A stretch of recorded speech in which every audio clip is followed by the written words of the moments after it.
in like 1983. It's so arty. That's the thing. It can kind of annoy. If you're, like you said, if you're not there at the time, trying to go back into that. And there's loads of Sonic Youth songs I really fucking like. I like that song that U2 ripped off, Dirty Boots or whatever.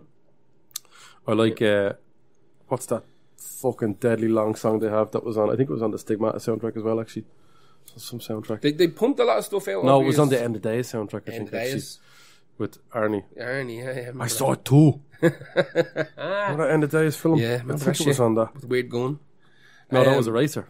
What? That was Eraser. No, there was a weird gun in End of Days as well, yeah. Eraser had the Eraser gun. Yeah. Big Sonic gun. There was a weird gun in End of Days as well. Sonic Youth are probably... That's not happening. Yeah, you reckon? Well, actually, you know what? Give them 10 years, maybe. I'm going to give that a 5 out of 10. 5 out of 10. 50%? I'm giving it a 50-50 shot. Because they might just... Who knows? They might spend an awful lot of money on that divorce. You know what I mean? Yeah. Sometimes you genuinely have to bite the bullet when it comes to money. I don't know what situations these bands are in. Yeah. It depends on what projects they pick next, if they're lucrative or not. If they're even doing it. A lot of them just move into production. If production, you can get by on that and you don't want to ever see that. You know what? I often thought years ago, would you not just fucking get it together for the money or whatever like that? But then when you're in bands, and I'm not talking about me fighting with someone in the band, when you see someone else in the band, two people that can't get along, and it's actually wrecking everyone's head. Oh yeah, wrecks everything. Yeah, bring everybody down. And it's actually one of the most stressful things you can go through. Of course. When you're trying to be creative and you're opening up a little bit and there's this shit going on, you get as angry as they are.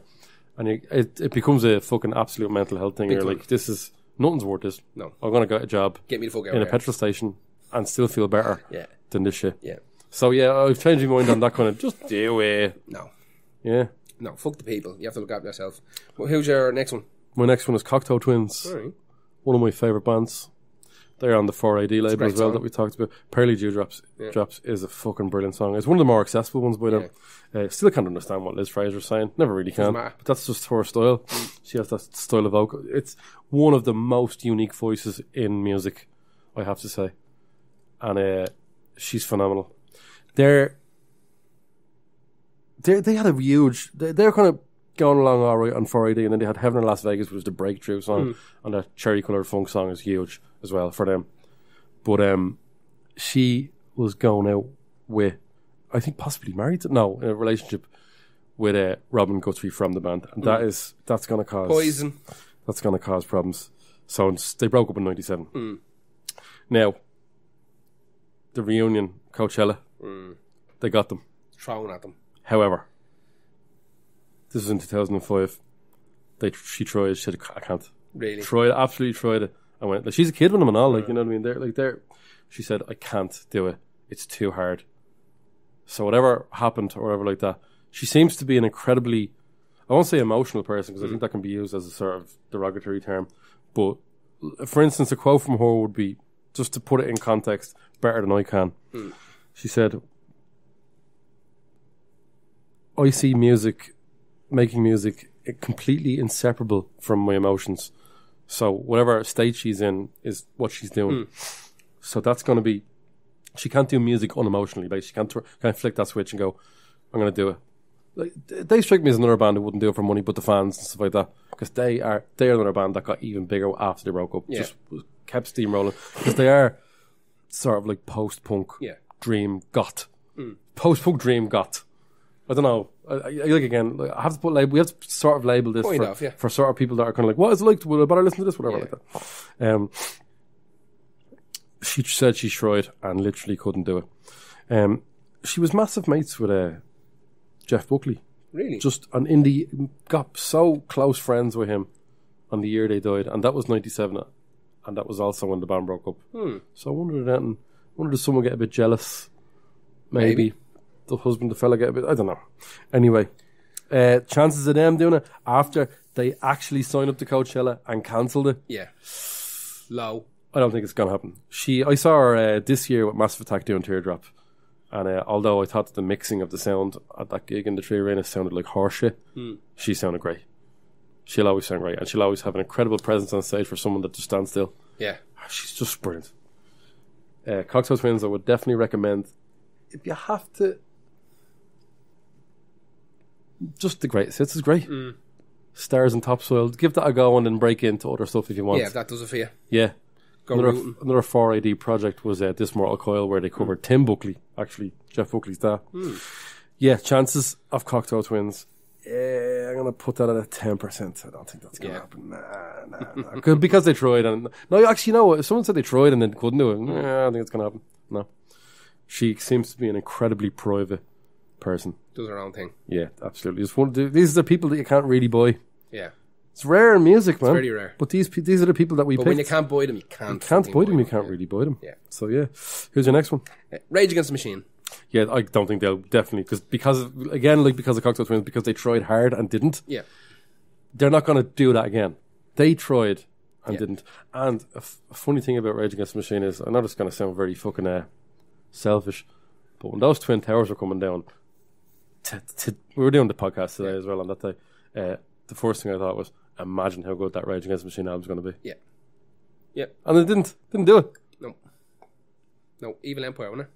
All those people died from, and that's not even a good album.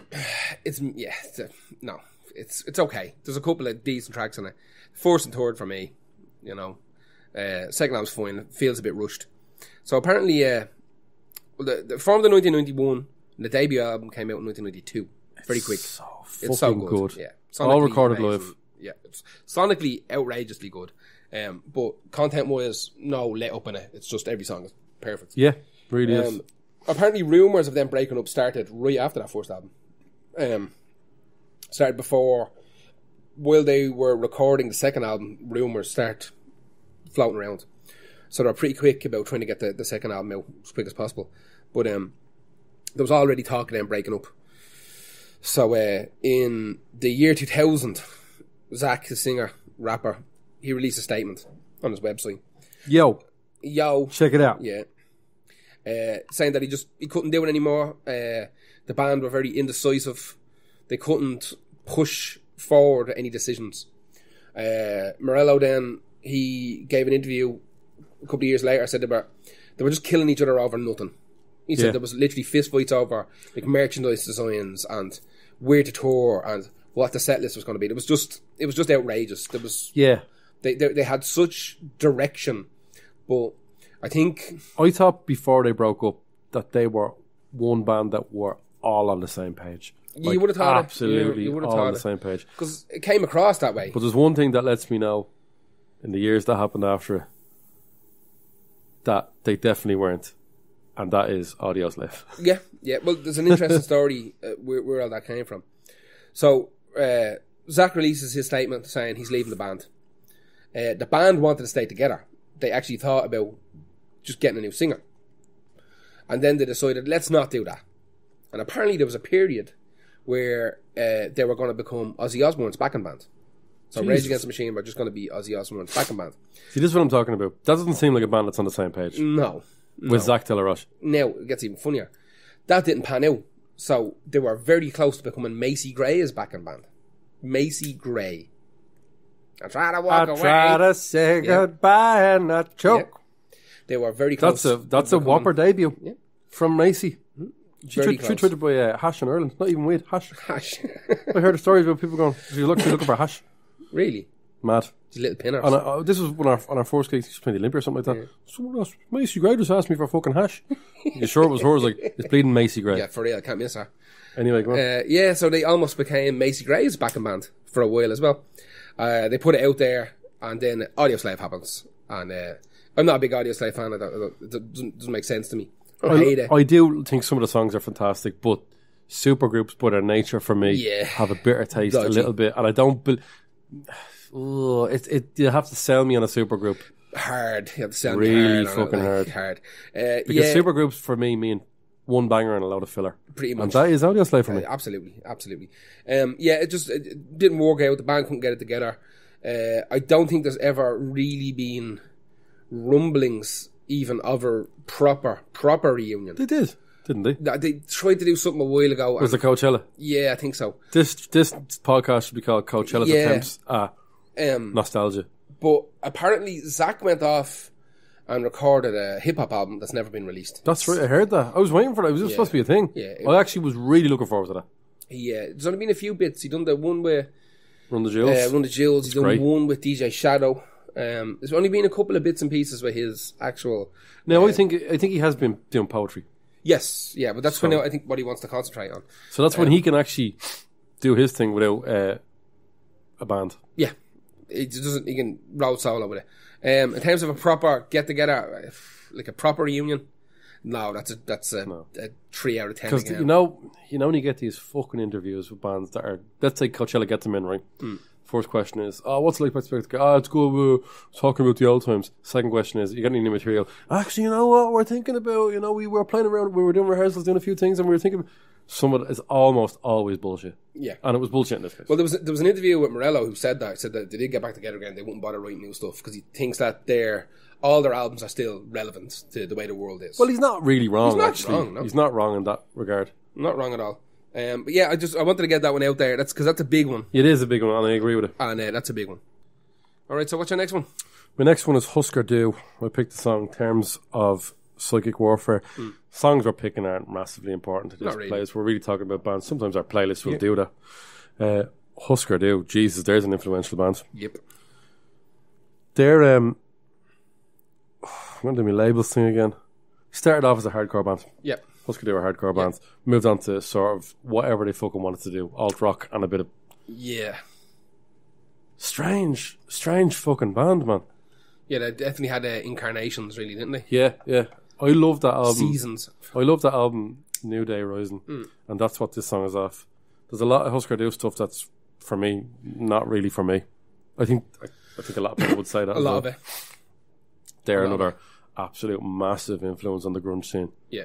Them and Fugazi, like, Jesus Christ. Husker Du are huge. Them and, like, Leatherface would be fucking big pushes in those scenes. Funny thing about Husker Du, Bob Mould. Yeah. Bob Mould was a writer for WWF and WCW for years. Wrote storylines for professional wrestling. Why do I feel like I heard that before? Yeah, he's a fucking talented dude. Yeah, he was obsessed with wrestling from a very, very young age, and got involved in writing bits and pieces for wrestling, and he's done loads of stuff. He's been in like Buffy the Vampire Slayer now. He's got to be the most famous gay hardcore person. Yeah. I mean, there's a couple of big ones, but not that it fucking matters. I'm just find that interesting. He's fucking up there, like. But yeah, he got involved in professional wrestling. He wrote loads of storylines. For the life of me, I can't remember what years he done it, or fucking how long he was doing it for. So him and Billy Corgan have great crack together. I'd say so. Billy Corgan was just buying fucking wrestling companies. There's another band who I would have put down on this list had they not gotten back together. Yeah. Smashing Pumpkins. I was thinking about that myself. There's a lot of things that can rock a band. This band they were lots of addictions going on in Husker Du. When you start addictions, wrestling, dick, like all the drugs, so much drugs, all the heroin, delicious brown. No, I don't know if they did heroin. I'm just making it up. The thing about addictions in bands, right? If one member has an addiction, they can all get together and sort it out. If they've all got different addictions, Jesus, I mean, they can't even be on the same page. And if you're working towards a gig and someone's fucking half-arsing it, no, I'm not saying that's what. This is just an example of like that. That can rock a band. But what I think was the start of the end of Husker Du is their manager killed himself. Yeah. In 87, I think. 87. They broke up in 88 because the drummer Hart was he was mad into his heroin, I think, as far as I know. Well, you have to think of somebody. You've got a load of different addicts in a band, and you get say the coke addict. He's going to look down on the heroin addict. Oh yeah, you know what I mean? It's or just a gargler as well. I think the other two lads. No, sorry, Mould was big time gargler. I don't like fucking talk about people's fucking problems like that. But unfortunately, this is the episode where we do it. I do. I fucking love it. It just makes me feel better about who I am. They broke up, like I said, in 88. He released an album in 89 called Workbook Bob Mould, and it's so fucking good. That's one of the reasons I think when he can write a full album like that, you think to yourself, fuck, he's not struggling in terms of songwriting without the band like that. They did have a little thing in 2005 where Mould and the drummer Hart got back together and they did a benefit concert for your man from the Soul Asylum guy, Muller. who had who got cancer, hit by a runaway train. full of cancer. Yeah. How do you feel now that I've said that? The cancer